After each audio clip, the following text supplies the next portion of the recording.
Yeah, so this is my 1997 Ford Crown Victoria.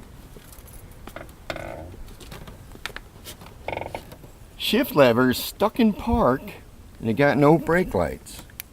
So I took this plate off, and up here where the brake light switch is, if I can get a good shot of it.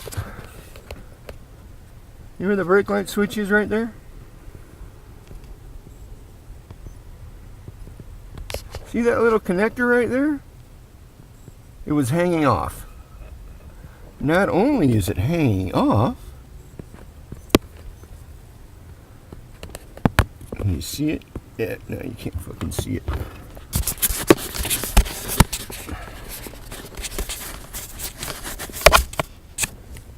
But the wire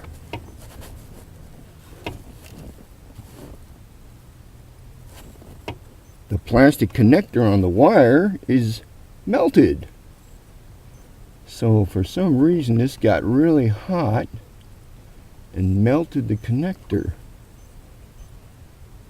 So I'm going to put this back on and see